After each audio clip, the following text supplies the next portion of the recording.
Arrête-toi, je te pose une question. Est-ce que Dieu entend ta prière ou ma prière, même lorsqu'elles sont courtes et désordonnées? Je prends un exemple. Seigneur, merci pour ce repas. Amen. Ou même avant de te coucher. Seigneur, merci. Garde-moi pendant ce sommeil. Vraiment, protège-moi, aide-moi. Tu vois, ta prière, elle est même pas suffisamment structurée.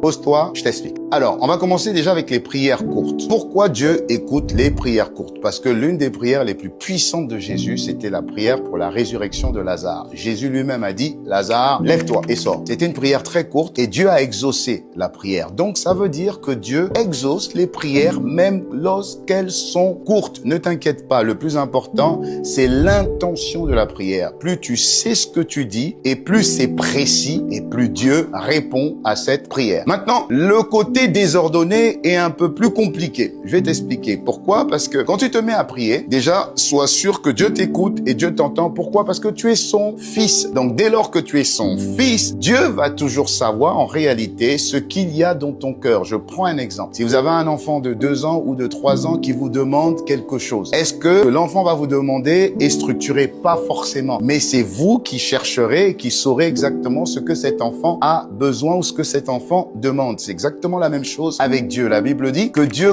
connaît les pensées de vos cœurs avant même que vous puissiez les exprimer. Maintenant, ça ne veut pas dire que vous devez rester dans des demandes totalement décousues. Non, il faut juste savoir ce que vous voulez. Si vous voulez que Dieu vous protège, focalisez-vous sur la protection de Dieu et demandez la protection. Focalisez-vous sur le soutien de Dieu et Dieu va vous soutenir. En réalité, les prières désordonnées, c'est simplement parce qu'à l'intérieur de vous, vous ne savez pas exactement comment parler à Dieu. Mais parler à Dieu, ça s'entend. Ça sera peut-être l'objet d'une autre vidéo. Si tu as plus de questions, n'hésite pas, écris. Je me ferai un plaisir de te répondre. C'était Pasteur Ghislain. Ciao.